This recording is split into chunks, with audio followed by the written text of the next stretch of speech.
বিজেপির দলীয় পতাকা টানাতে গেলে এবার তৃণমূলের হাতে আক্রান্ত হতে হলো বিজেপির কার্যকর্তাদের। এই ঘটনাকে কেন্দ্র করে ব্যাপক উত্তেজনা ছড়ায় হাড়োয়া বিধানসভার অন্তর্গত খাসবালান্দা গ্রাম পঞ্চায়েতের তেঁতুলাটি এলাকায়। এই তেঁতুলাটি এলাকায় রবিবার দুপুরের দিকে বেশ কিছু বিজেপির কার্যকর্তারা দলীয় ফেস্টুন প্লাকার্ড পতাকা লাগাতে যায়। সেই সময় এলাকার বেশ কিছু তৃণমূলের কর্মীরা তাদের উপর হামলা করে, তাদেরকে রাস্তায় ফেলে বেধড়ক মারধর করে। ঘটনাকে কেন্দ্র করে ব্যাপক রাজনৈতিক উত্তেজনা ছড়ায়। পাগল হয়ে গেছে।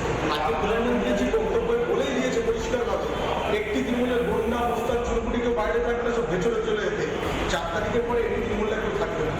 বিজেপি যেখানে বিজেপি প্রার্থী প্রচারে যাচ্ছে, বিজেপি বাড়ছে, সেখানে আক্রমণ আসছে। কিন্তু এইবার ইসিআই ইলেকশন কমিশন যে ধরনের মুডে আছে না, বুঝতে পারছে না, ঘরের থেকে বের করে দেবে, আগামী দিন অ্যাকশন হবে, এটা নেবে সাংবিধানিক মতো।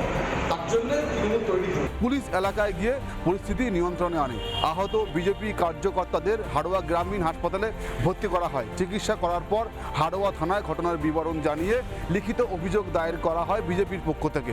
বিজেপির কিছু ছেলে, ওখানে লোকালে কোনো সংগঠন নেই, 2-4 জন ছেলে, আর বাইরের থেকে কিছু বিজেপির দুষ্কৃতী, তারা এলাকায় গিয়ে আচমকা আমাদের ভালো ভালো কর্মী যারা আমাদের পার্টির সম্পদ, তাদেরকে আচমকা একেবারে মেরে শেষ করে দেবো, মেরে ফেলবো, এরকম ভাষায় গিয়ে তাদেরকে মারধর করে। আমাদের প্রায় 5-7 জন আহত। আমাদের এত এখনো দুর্মূল্যের বাজার হয়নি যে বিজেপির ওখানে 4টে ভোট নেই যে 4টে ফ্ল্যাগ লাগাবে, আর তার জন্য আমাদের বাধা দেওয়া। যদি মনে করতাম যে বিজেপির ফ্ল্যাগ ওকে লাগাতে দেবো না, তা বিজেপির ফ্ল্যাগ আমরা ওই খাসবান্ডাতে লাগাতে দেবো। এই ঘটনার বিবরণ জানিয়ে হাড়োয়া থানায় লিখিত অভিযোগ দায়ের করার পর পুলিশ কি ব্যবস্থা নেয় বা নির্বাচন কমিশন কি ব্যবস্থা নেয়, সেই দিকে তাকিয়ে রয়েছে এলাকার বিজেপি কার্যকর্তারা।